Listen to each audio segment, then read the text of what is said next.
If there's any power in design, that's the power of synthesis. The more complex the problem, the more the need for simplicity. Let's start with the global challenge of urbanization. It's a fact that people is moving towards cities, and even if counterintuitive, it's good news. Evidence shows that people is better off in cities. But there's a problem that I would call the 3S menace. The scale, speed, and scarcity of means with which we will have to respond to this phenomenon has no precedence in history. For you to have an idea, out of the 3 billion people living in cities today, 1 billion is under the line of poverty. By 2030, out of the 5 billion people that will be living in cities, 2 billion are going to be under the line of poverty. That means that we will have to build a 1 million people city per week with $10,000 per family during the next 15 years. A 1 million people city per week with $10,000 per family. If we don't solve this equation, it is not that people will stop coming to cities. They will come anyhow, but they will live in slums, favelas, and informal settlements. So what to do? Well, an answer may come from favelas and slums themselves. A clue could be in this question we were asked 10 years ago. We were asked to accommodate 100 families that had been occupying illegally half an hectare in the center of the city of Iquique in the north of Chile, using a $10,000 subsidy with which we had to buy the land, provide the infrastructure, and build the houses that in the best of the cases would be of around 40 square meters. And by the way, they said, the cost of the land, because it's in the center of the city, is 3 times more than what social housing can normally afford. Due to the difficulty of the question, we decided to include the families in the process of understanding the constraints. And we started a participatory design process and testing what was available there in the market. Detached houses, 30 families could be accommodated. Row houses, 60 families. The only way to accommodate all of them was by building in height. And they threatened us to go to a hunger strike if we even dare to offer this as a solution, because they could not make the tiny apartments expand. So the conclusion with the families, and this is important, not our conclusion, with the families was that we had a problem. We had to innovate. So what did we do? Well, a middle-class family lives reasonably well in around 80 square meters. But when there's no money, what the market does is to reduce the size of the house to 40 square meters. What we said was, what if, instead of thinking of 40 square meters as a small house, why don't we consider it half of a good one? When you rephrase the problem as half of a good house instead of a small one, the key question is, which half do we do? And we thought we had to do with public money the half that families won't be able to do individually. We identified 5 design conditions that belong to the hard half of a house, and we went back to the families to do 2 things: join forces and split tasks. Our design was something in between a building and a house. As a building, it could pay for expensive, well-located land. And as a house, it could expand. If in the process of not being expelled to the periphery while getting a house, families kept their network and their jobs, we knew that the expansion would begin right away.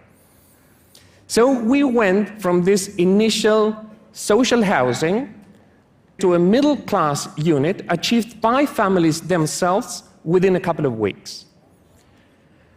This was our first project in Iquique 10 years ago. This is our last project in Chile. Different designs, same principle. You provide a frame, and from then on, families take over.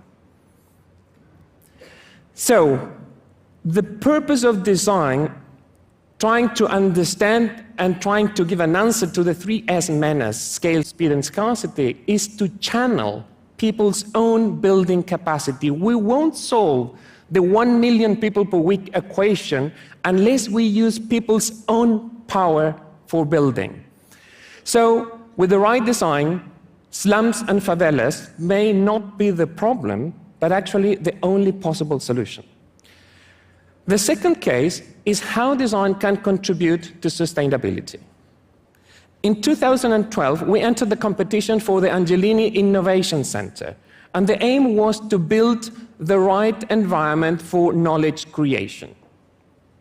It is accepted that for such an aim, knowledge creation, interaction among people, face-to-face contact, it's important, and we agreed on that. But for us, the question of the right environment was a very literal question. We wanted to have a working space with the right light, with the right temperature, with the right air. So we asked ourselves, does the typical office building help us in that sense? Well, how does that building look typically?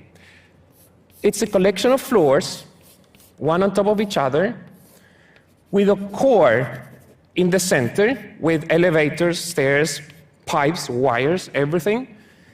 And then a glass skin on the outside that, due to direct sun radiation, creates a huge greenhouse effect inside. In addition to that, let's say a guy working on the 7th floor goes every single day through the 3rd floor, but has no idea what the guy on that floor is working on. So we thought, well, maybe we have to turn this scheme inside out. And what we did was, let's have an open atrium, a hollowed core, the same collection of floors, but have the walls and the mass in the perimeter, so that when the sun hits, it's not impacting directly a glass, but a wall. When you have an open atrium inside, you're able to see what others are doing from within the building, and you have a better way to control light.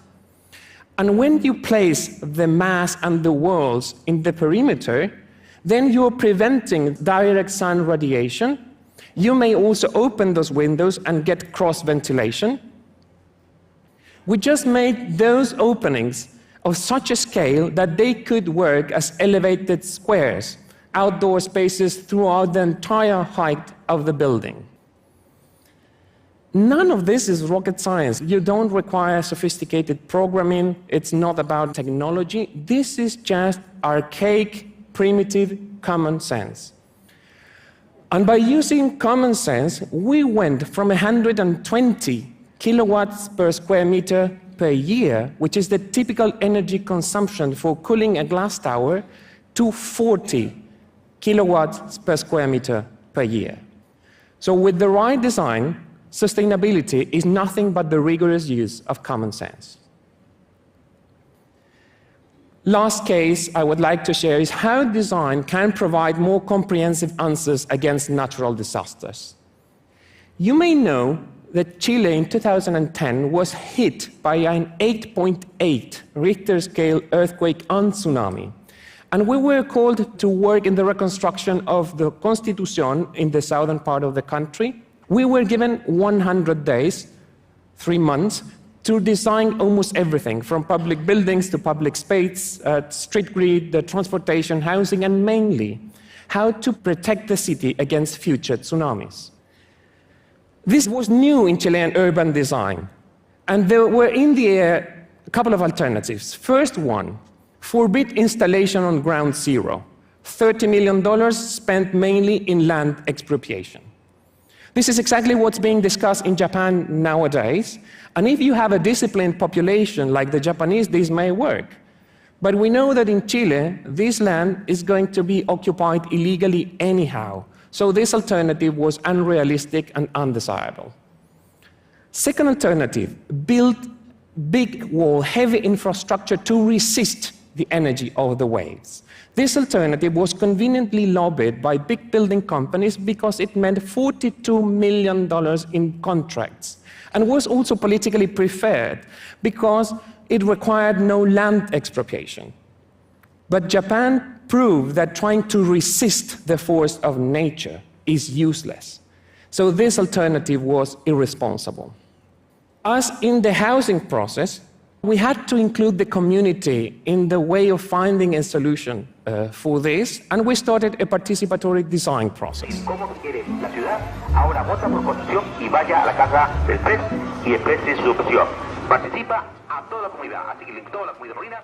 Específicamente yo como pescador tengo 25 pescadores.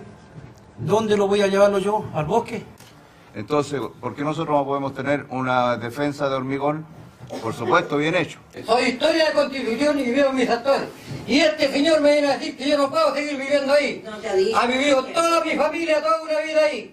Crié a mis hijos y mis hijos criarán a sus hijos y mis hijos y mis nietos y todo.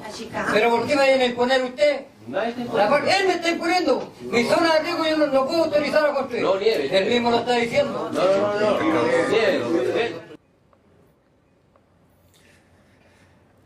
I don't know if you were able to read the subtitles, but you can tell from the body language that participatory design is not a hippie, romantic, let's all dream together about the future of the city kind of thing.